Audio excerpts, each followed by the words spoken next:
स्वागत है मित्रों, जो मेरे चैनल पर नए आए हो चैनल को सब्सक्राइब करके बेल आइकन को जरूर दबा देना। तो फिर कहानी को आगे बढ़ाते हुए आज हम देखते हैं लैन एन को अपने बारे में शुरुआत से बताने लगता है। लैन कहता है ये उस समय की बात है जब लैन स्कूल में पढ़ता था और चोई के पेरेंट्स को लैन और चोई के रिश्ते के बारे में पता चल जाता है और चोई के पेरेंट्स के दबाव के कारण लैन को चोई के साथ ब्रेकअप करना पड़ता है। फिर चोई का पेरेंट्स चोई को लैन से अलग करते हुए एब्रॉड भेज देते हैं। उसके बाद हम लैन को देखते हैं जो अपने स्कूल आता है और अपने ब्रेंच में बैठकर चोई को याद करते हुए पेपर प्लेन बनाने लगता है। तब लैन का एक दोस्त लैन के पास आकर पूछने लगता है कि लैन चोई इतने दिनों से स्कूल क्यों नहीं आ रहा, लैन चोई के साथ क्या हुआ है, लैन चोई कहाँ है। लैन कहता है कि मुझे चोई के बारे में कुछ नहीं मालूम। उसी वक्त लैन का एक और दोस्त लैन के पास दौड़कर आकर लैन से कहने लगती है कि लैन मैंने अभी अभी तुम्हारे पेरेंट्स को ऑफिस रूम के ओर आते हुए देखा है। लैन क्या तुम वहां जाकर देखना चाहोगे कि माजरा क्या है। अगले सीन में हम देखते हैं कि लैन ऑफिस रूम में चला जाता है और वहां जाकर देखता है कि चोई के मॉम डैड लैन के मॉम डैड को स्कूल बुलाकर सबके सामने इंसल्ट कर रहे थे।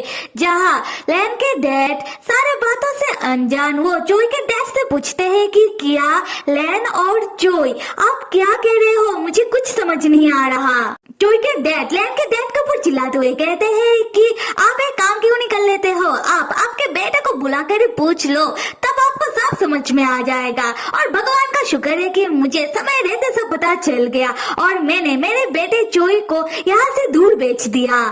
लैन के डैड तब बहुत ही शांत तरीके से चोई के डैड से कहते हैं कि देखिए भाई साहब, हम एक दूसरे को बहुत पहले से ही जानते हैं और मुझे लगता है कि हमें इस बारे में ऐसे सबके सामने नहीं बात करनी चाहिए और हमें हमारा आर्ग्यूमेंट यही बंद कर देना चाहिए।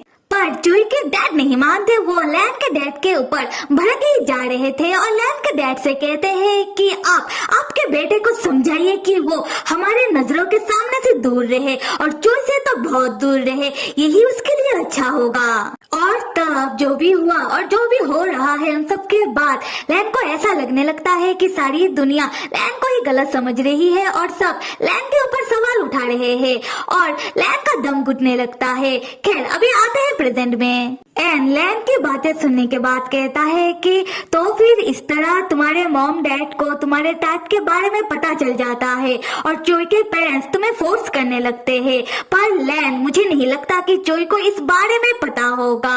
लैन कहता है कि मुझे उस समय कुछ भी समझ नहीं आ रहा था, पर मैं एक बात दावे के साथ कह सकता हूँ कि चोई बहुत ही साफ दिल का लड़का है। पर मुझे नहीं पता कि सारी चीजें कहाँ से गलत होना शुरू हुई और ऐसा हुआ ही क्यों। एन तब उठकर बैठता है और लैन के मुंह से चोई का गुणगान को अवॉइड करते हुए लैन से पूछता है कि लैन असल में मुझे तुमसे एक सवाल पूछना है। लैन ये इंसिडेंट और तुम्हारे डैड का गुजर जाना क्या आपस में कनेक्टेड हो सकता है, तुम्हें क्या लगता है लैन। लैन देखो मुझे माफ कर दो कि मैं तुमसे ऐसा सवाल पूछ रहा हूँ। तब हम लैन को देखते हैं जिसे एन के बातों से याद आने लगता है कि लैन जो गए है ये बात लैन के पेरेंट्स के सामने आने के बाद क्या हुआ था, लैन के डैड के साथ असल में क्या हुआ था। यहाँ से फ्लैशबैक शुरू होता है और हम देखते हैं कि लैन अपना पेरेंट्स का ऐसे इंसल्ट होता हुआ देखकर और वो जो गे है ये बात सबके सामने आ जाने के बाद लैन सबसे भागता हुआ वो ब्रिज के नीचे वही नदी किनारे आ जाता है और गुस्से में नदी में स्विमिंग करने लगता है खुद को शांत करने के लिए। तब लैन के डैड लैन को ढूंढते हुए लैन का पीछा करते हुए वो भी नदी किनारे आ जाते हैं। उस समय अचानक मौसम भी बिगड़ने लगता है और जोर से बारिश होने लगती है और नदी में ऊंचा लहरें आने लगती है। लैन के डैड ये देख लेते हैं और लैन को आवाज देने लगते हैं कि बेटा लैन तुम वापस आ जाओ, पर लैन अपने डैड का आवाज नहीं सुनता और गुस्से में स्विमिंग करते हुए वो दूर जाने लगता है। पर तब लहरों के कारण अचानक लैन नदी के अंदर डूबने लगता है। ये देख कर लैन के डैड घबरा जाते हैं और लैन को बचाने के लिए वो नदी के अंदर कूद जाते हैं और स्विमिंग करते हुए लैन के पास पहुंच जाते हैं और लैन का मदद करने लगते हैं जिससे लैन पानी से बाहर आ सके। लैन अपने डैड को देखकर कहता है कि आप यहाँ क्या कर रहे हो, मुझे आपकी मदद नहीं चाहिए। लैन के डैड कहते हैं कि अगर वो लैन का मदद नहीं करेंगे तो लैन बच नहीं पाएगा और बेटा तुम्हें बचना होगा, चाहे कुछ भी हो जाए बेटा तुम्हें जिंदा रहना होगा। और यहाँ से हम लैन के फ्लैशबैक से बाहर आते हैं और अगर आप लोगों को याद है तो वाटर एक्सपेरिमेंट के समय लैब में लैन के आंखों के सामने ऐसा ही कुछ सीन आया था जहाँ लैन किसी प्लेस में पानी के अंदर गिर जाता है और एक आदमी आकर लैन का मदद करता है जिससे लैन पानी से बाहर आ सके। और यह आदमी और कोई नहीं बल्कि लैन के डैड ही थे।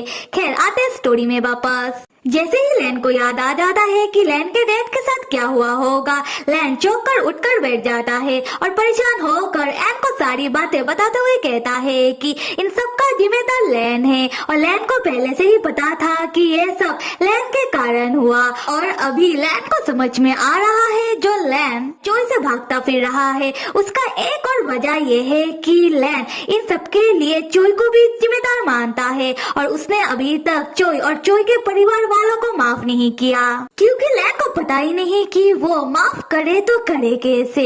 उसके बाद लैन एन से पूछता है कि एन तुम्हें क्या लगता है कि क्या मैं मेरी जिम्मेदारियों से भागने की कोशिश कर रहा हूँ? क्या मैं इतना बेकार हूँ? क्या मैं अभी भी ऐसा ही कर रहा हूँ? अभी जो मेरी जिंदगी ने मुझे दूसरा मौका दिया है मैं उसे ठीक से रखना चाहता हूँ। एन तब लैन को हक कर लेता है और उसे शांत करने की कोशिश करते हुए कहता है कि लैन ये सच है कि तुम्हारे पास जो भी है तुम कहीं ना कहीं उन जिम्मेदारियों से भागने की कोशिश कर रहे हो। और सुनो तुम इन जिम्मेदारियों के लिए किसी और को दोषी नहीं ठहरा सकते। लैन मुझे पता है कि अभी तुम्हारा मन बहुत भारी हो गया होगा।